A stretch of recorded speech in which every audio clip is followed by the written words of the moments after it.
This is a lens that so many Sony users have been waiting for, and it's only $1,500. And you're getting damn near G Master performance.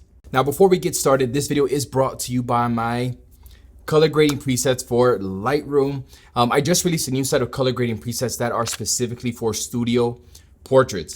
Now, whether you want to make the skin pop or you want to just reduce those pesky orange undertones that come with using artificial light, these are going to be perfect for you.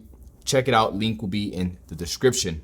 When I first held this lens in my hand, the thing that stood out to me first was how they designed the zoom ring. Instead of it being more in the middle like the Sony, it's at the end of the barrel, and you have to turn it the opposite direction so that on the Sigma, you're turning it counterclockwise to zoom, which when you think of it, it actually makes sense. If you're using this lens with the tripod collar at the bottom, the zoom ring being at the end of the lens allows me to access it without any obstruction. And being able to turn it counterclockwise makes sense if I'm holding it with my left hand, because again, it's not the tripod collar is not getting in the way. So I get that.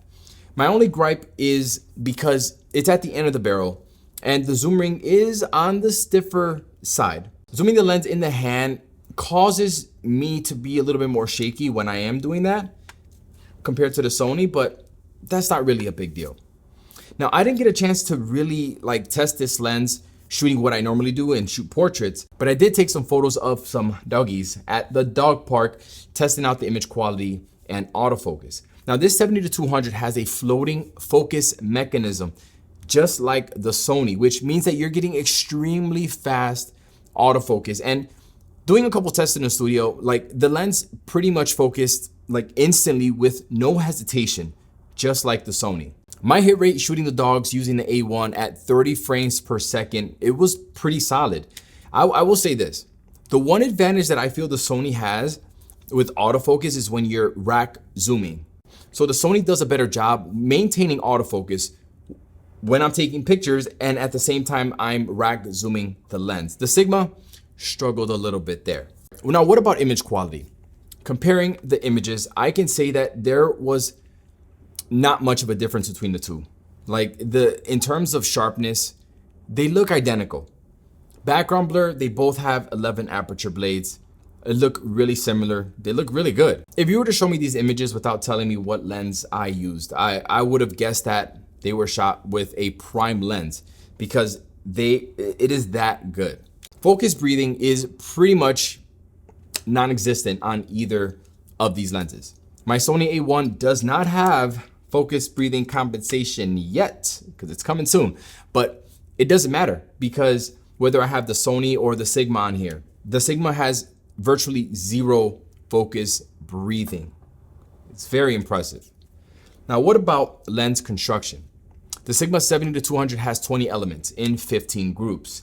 6 FLD exclusive low dispersion elements, 2 SLD exclusive low dispersion element, no, 3, yeah.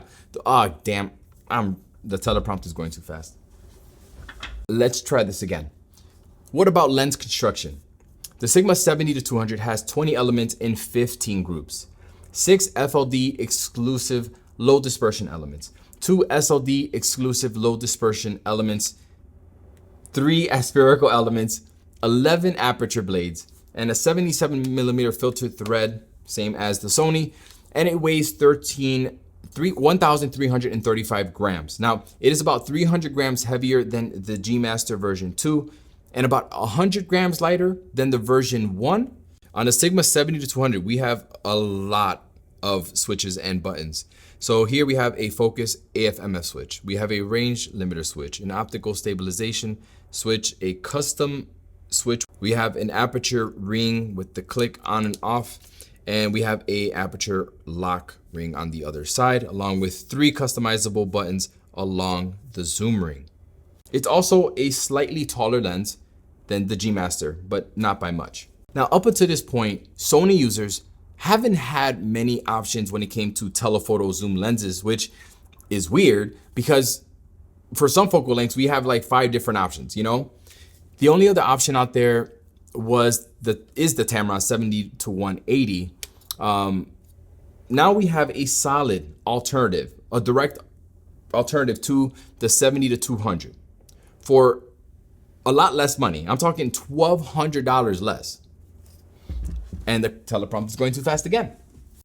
With the Sigma, now we have a solid alternative to the 70-200 G Master for a lot less money, like $1,200 less.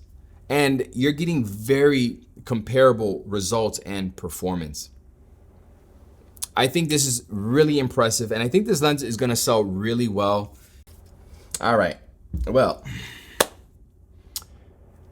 it's the day before the launch, and I now have to edit this video for tomorrow, and I was literally a walking zombie today. Alrighty, here we go.